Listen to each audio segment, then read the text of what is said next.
Pernahkah kamu merasa begini? Setiap hari kamu sudah bekerja keras, sibuk dari pagi sampai malam, tapi di akhir hari kamu justru merasa capek, kosong, dan seolah-olah tidak ada yang benar-benar berubah dalam hidupmu. Saya sering menemui banyak orang yang punya jadwal super padat.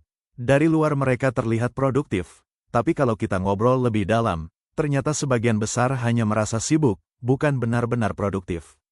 Dan yang menarik, perasaan itu dialami bukan hanya oleh orang biasa, tapi juga oleh mereka yang berpenghasilan besar. Di era sekarang, kata produktif seringkali disalah-artikan. Kita menganggap produktif itu berarti punya to-do list panjang, rapat tanpa henti, atau terus bergerak tanpa istirahat. Padahal orang-orang yang benar-benar kaya, bukan hanya kaya harta tapi juga kaya waktu dan kaya ketenangan punya trik yang sangat berbeda, trik yang jarang dibicarakan. Ada satu kesalahpahaman besar yang membuat banyak orang terjebak. Kita mengira semakin banyak hal yang kita lakukan, semakin cepat kita akan sukses. Nyatanya semakin banyak yang kita lakukan tanpa arah yang jelas, semakin besar kemungkinan kita justru kehilangan fokus, kehilangan energi, dan akhirnya kehilangan kesempatan penting. Orang kaya yang bijak justru memandang produktivitas bukan soal seberapa banyak yang dikerjakan, tapi seberapa bermakna hasil yang didapatkan. Mereka punya pola pikir yang unik bahwa waktu adalah aset yang lebih berharga daripada uang. Dan inilah yang membuat cara mereka mengelola hari-harinya sangat berbeda dari kebanyakan orang. Di video ini saya ingin mengajak kamu melihat lebih dekat trik-trik produktivitas orang kaya yang jarang diketahui. Bukan trik instan, bukan rahasia ajaib, tapi pola pikir sederhana yang bisa mengubah cara kita bekerja dan menjalani hidup. Karena mungkin selama ini kita terlalu sibuk mengejar banyak hal. Padahal kunci utamanya bukan di lebih sibuk, tapi di lebih sadar. Beberapa tahun lalu, saya pernah mengalami masa di mana hidup saya terasa seperti balapan tanpa garis finish.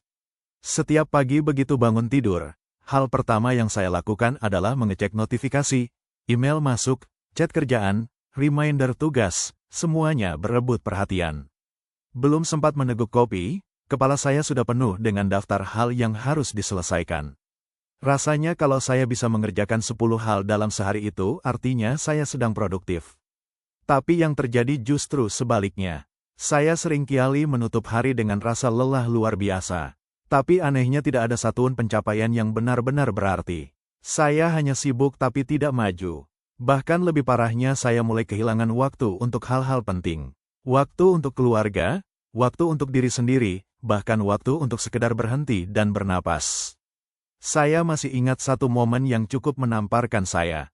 Saat itu saya sedang di meja kerja dengan laptop terbuka, ponsel terus berbunyi dan pikiran saya melayang kemana-mana. Anak saya yang masih kecil datang menghampiri membawa gambar yang baru saja dia buat. "Ayah, lihat deh," katanya sambil tersenyum. Saya hanya melirik sekilas, mengangguk lalu kembali menatap layar. Beberapa detik kemudian saya sadar saya baru saja melewatkan momen sederhana yang mungkin tidak akan terulang. Itu hanya gambar dengan krayon. Mungkin terlihat sepele, tapi bagi anak saya itu adalah karyanya yang penuh kebanggaan. Dan saya terlalu sibuk merasa produktif sampai lupa apa arti produktif yang sebenarnya. Sejak saat itu saya mulai mempertanyakan banyak hal. Kenapa saya merasa harus selalu sibuk? Kenapa saya mengukur produktivitas dari seberapa panjang daftar tugas saya? Dan mengapa meski sudah bekerja begitu keras, saya masih merasa tidak pernah cukup dari perjalanan itu? Saya belajar pelan-pelan. Saya membaca buku, mendengarkan cerita orang-orang yang saya kagumi dan memperhatikan pola hidup mereka yang benar-benar sukses bukan hanya dalam karir, tapi juga dalam hidup. Yang mengejutkan ternyata mereka tidak sibuk setiap waktu. Mereka justru pandai memilih apa yang penting, apa yang bisa dilepas, dan apa yang benar-benar layak mendapatkan perhatian mereka. Dari situlah saya mulai menyadari ada trik-trik produktivitas yang jarang orang tahu dan justru itu yang membuat orang kaya baik secara finansial maupun secara batin berbeda dari kebanyakan. Mereka tidak berlari tanpa arah. Mereka berjalan dengan tenang tapi setiap langkahnya tepat sasaran. Perjalanan saya untuk belajar hal ini masih berlangsung sampai sekarang. Tapi setiap kali saya berhasil menerapkannya, hidup terasa lebih ringan, lebih jelas, dan yang paling penting lebih bermakna.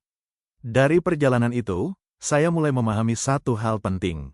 Produktif bukan berarti sibuk, produktif berarti tepat.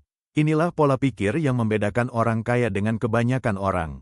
Mereka tidak menghabiskan energi untuk 1000 hal sekaligus. melainkan memastikan energi yang mereka punya diarahkan pada hal-hal yang benar-benar memberi hasil terbesar. Ada satu prinsip sederhana yang sering saya temui dalam pola pikir orang kaya, the power of focus.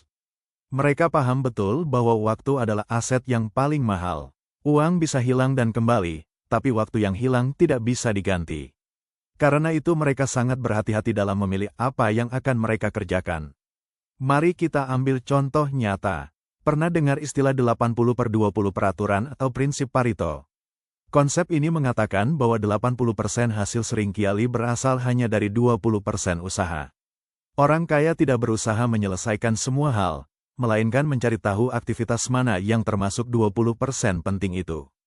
Lalu mereka fokus habis-habisan di sana. Misalnya, seorang pebisnis kaya tidak menghabiskan waktunya setiap hari untuk mengecek detail kecil dalam operasional. Dia punya tim yang bisa mengurus itu. Dia memilih menggunakan energinya untuk membangun jaringan, mencari peluang baru, atau membuat keputusan besar, hal-hal yang benar-benar berdampak.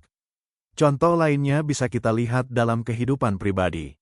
Ada orang yang setiap pagi bangun dengan jadwal super padat, olahraga, meeting, email, project A, project B, project C sampai tidak ada jeda. Tapi coba perhatikan orang-orang yang benar-benar sukses. Mereka sering justru memulai hari dengan ritual sederhana, menulis jurnal, meditasi, olahraga ringan, atau sekadar duduk minum teh sambil berpikir. Dari luar terlihat santai, tapi sebenarnya itu adalah cara mereka menata pikiran agar bisa fokus pada hal-hal yang betul-betul penting sepanjang hari. Inilah trik produktivitas orang kaya yang jarang diketahui. Mereka berani memilih untuk tidak melakukan banyak hal. Kita seringkali terjebak dalam rasa takut ketinggalan. Kalau saya tidak ikut proyek ini, saya rugi. Kalau saya tidak cepat membalas pesan, orang lain kecewa. Atau kalau saya tidak sibuk berarti saya malas. Padahal orang kaya justru paham bahwa mengatakan tidak pada hal-hal kecil berarti mengatakan ya pada hal-hal besar.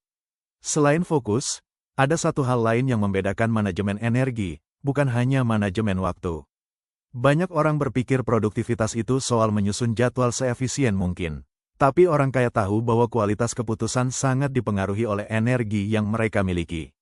Karena itu mereka tidak segan untuk istirahat, tidur cukup, atau bahkan mengambil waktu libur. Itu bukan kemewahan, melainkan investasi. Mereka sadar otak yang segar akan menghasilkan keputusan yang lebih baik dibanding otak yang lelah. Kalau kita lihat lebih dalam, kuncinya adalah kesadaran penuh. Mindfulness. Orang kaya mempraktikkan produktivitas dengan penuh kesadaran. Bukan sekadar otomatis mengikuti arus kesibukan. Mereka memilih dengan sadar apa yang penting, kapan harus berhenti, dan di mana harus menaruh energi. Dan yang menarik semua ini bukan berarti kamu harus jadi miliarder dulu untuk menerapkannya. Siapapun bisa belajar, bahkan mulai dari hal sederhana, berhenti sejenak setiap pagi untuk bertanya apa 3 hal terpenting yang benar-benar perlu saya lakukan hari ini. Ketika kita mulai memindahkan fokus dari seberapa banyak yang saya lakukan ke seberapa bermakna yang saya lakukan, disitulah produktivitas kita berubah dan perlahan-lahan hidup kita juga ikut berubah. Untuk memperjelas konsep ini, saya ingin menceritakan 3 kisah berbeda. 3 orang dengan latar belakang dan cara hidup yang berbeda. Tapi semuanya memberi kita pelajaran tentang apa arti produktivitas yang sesungguhnya. Tokoh pertama, Andy. Andy adalah seorang karyawan yang rajin luar biasa. Jam 00 pagi sudah di kantor, pulang selalu larut malam. Agenda hariannya penuh, meeting, laporan, tugas tambahan, dan berbagai pekerjaan yang seolah tidak ada habisnya. Dari luar Andy tampak sibuk dan berdedikasi.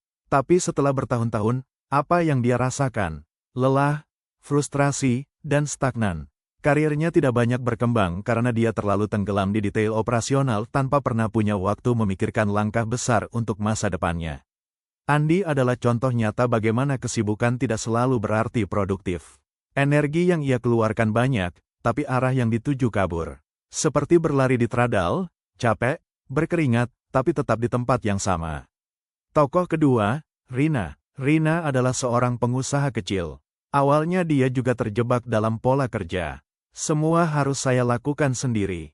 Dia mengatur stok barang, melayani pelanggan, membuat laporan keuangan, bahkan sampai menata toko. Akibatnya dia cepat lelah dan sering merasa ingin menyerah.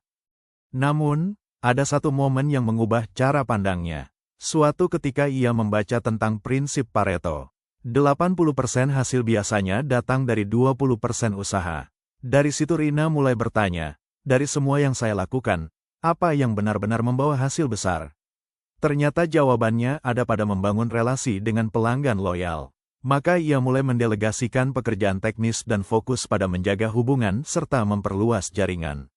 Hasilnya usahanya berkembang pesat. Ia bekerja lebih sedikit, tapi hasil yang didapatkan lebih besar. Rina belajar bahwa produktivitas sejati bukan berarti mengerjakan semuanya, melainkan mengerjakan hal yang tepat. Tokoh ketiga, Budi. Budi adalah seorang konsultan yang cukup mapan. Berbeda dengan Andi dan Rina, ia punya satu kebiasaan unik. Setiap pagi ia meluangkan 30 menit hanya untuk duduk tenang, tidak membuka email, tidak menyentuh ponsel. Ia menulis jurnal, mencatat 3 prioritas utama untuk hari itu, dan memastikan dirinya tidak terdistraksi oleh hal-hal kecil. Dari luar orang mungkin melihatnya terlalu santai untuk ukuran orang sibuk. Tapi justru dari kebiasaan sederhana itu, Budi bisa menjaga fokusnya. Dia tahu apa yang harus dikerjakan, apa yang bisa ditunda, dan apa yang tidak perlu dilakukan sama sekali. Hasilnya kliennya puas, reputasinya bagus, dan yang lebih penting ia punya waktu untuk keluarga dan hobinya. 3 tokoh ini menggambarkan 3 pendekatan berbeda. Andi sibuk tanpa arah, akhirnya lelah tanpa hasil. Berarti Rina belajar memilah, akhirnya bisa berkembang dengan lebih ringan. Budi memilih fokus dan sadar, akhirnya hidupnya lebih seimbang. Dari mereka, kita bisa menarik satu benang merah. Produktif bukan soal banyaknya aktivitas, tapi tentang kualitas pilihan. Dan menariknya kisah, Rina dan Budi menunjukkan bahwa trik produktivitas orang kaya bukanlah sesuatu yang hanya bisa dilakukan oleh orang dengan banyak uang. Itu soal mindset. Siapapun termasuk kita bisa memilih untuk hidup dengan lebih sadar, lebih terfokus, dan lebih bermakna. Sekarang mari kita berhenti sejenak. Saya ingin mengajak kamu merenung. Kalau kamu melihat perjalanan hidupmu selama ini, apakah lebih mirip Andi, Rina atau Budi? Apakah kamu merasa sudah bekerja keras setiap hari tapi selalu kehabisan energi sebelum sampai di tujuan? Atau kamu mulai menyadari ada kebiasaan kecil yang sering membuat dompetmu bocor dan waktumu habis tapi belum juga berani mengubahnya? Atau mungkin seperti Budi, kamu sudah mulai belajar memilih walaupun kadang rasa bersalah karena tidak sibuk masih muncul. Pertanyaan-pertanyaan ini penting karena pada akhirnya kita hanya punya satu kehidupan dan waktu kita terbatas. Kalau kita tidak berhati-hati, kita bisa menghabiskan sebagian besar hidup hanya untuk merasa sibuk tanpa benar-benar merasa hidup. Coba tanyakan pada dirimu, dari semua hal yang saya lakukan setiap hari, mana yang benar-benar penting? Apa saja aktivitas yang sebenarnya bisa saya lepaskan tanpa mengurangi makna hidup saya? Jika saya hanya bisa menyelesaikan 3 hal hari ini, apa yang paling berharga untuk saya fokuskan? Apakah kesibukan saya sekarang membawa saya lebih dekat pada tujuan hidup saya, atau justru menjauhkan saya dari hal-hal yang saya cintai? Kamu tidak perlu langsung punya semua jawabannya. Yang penting adalah keberanian untuk bertanya. Karena dari pertanyaan-pertanyaan inilah kita mulai menemukan arah. Dan mungkin inilah rahasia kecil orang kaya yang sering luput dari perhatian. Mereka bukan sekedar tahu cara mencari uang, tapi mereka tahu cara menjaga fokus. Mereka melatih diri untuk sadar pada apa yang penting, bukan sekadar ikut arus kesibukan. Kamu pun bisa mulai dari hal sederhana. Misalnya, besok pagi sebelum menyentuh ponsel atau membuka notifikasi, ambil waktu 5 menit saja. Tarik napas dalam-dalam, lalu tuliskan di selembar kertas. Apa 3 hal terpenting yang ingin saya capai hari ini? Biarkan itu menjadi kompasmu. Percayalah saat kamu mulai berani memilih yang penting dan melepas yang tidak, hidup akan terasa lebih ringan. Dan disitulah pelan-pelan produktivitasmu tidak hanya membuatmu sibuk, tapi juga membuatmu semakin dekat dengan kehidupan yang kamu impikan. Kalau ada satu hal yang bisa kita garis bawahi dari pembahasan ini, itu adalah produktif bukan berarti sibuk, produktif berarti tepat. Orang kaya, orang yang benar-benar sukses bukanlah mereka yang mengisi setiap detik hidup dengan aktivitas tanpa henti. Justru sebaliknya, mereka pandai memilih. Mereka tahu kapan harus berkata ya dan lebih berani lagi untuk berkata tidak pada hal-hal yang tidak membawa nilai. Mereka memahami bahwa waktu adalah aset paling berharga dan setiap kali mereka menggunakannya dengan sadar, mereka sedang berinvestasi bukan hanya untuk harta, tapi juga untuk hidup yang seimbang, tenang, dan bermakna. Hari ini mungkin kita semua perlu bertanya pada diri sendiri. Apakah kita ingin jadi seperti Andi yang terus berlari tanpa arah, atau seperti Rina yang belajar memilah hingga bisa berkembang lebih ringan? Atau seperti Budi yang memilih fokus dan akhirnya hidup dengan lebih seimbang? Jawabannya tentu ada pada pilihan kita masing-masing. Dan kabar baiknya kita tidak perlu menunggu jadi kaya untuk mulai menerapkannya. Kita bisa mulai hari ini dari langkah kecil, dari keberanian untuk berhenti sejenak, lalu bertanya, apa yang benar-benar penting untukku? Kalau kamu merasa video ini membuka perspektif baru atau mungkin mengingatkanmu pada sesuatu yang selama ini terlupakan, saya ingin mendengar ceritamu.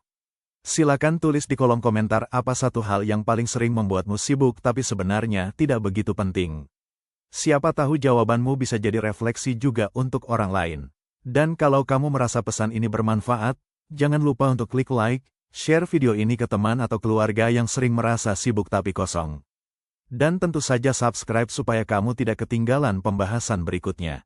Karena pada akhirnya kita semua sedang belajar. Belajar bukan hanya untuk menjadi lebih kaya secara materi, tapi juga lebih kaya secara waktu, pikiran, dan hati. Dan itulah arti produktivitas yang sejati.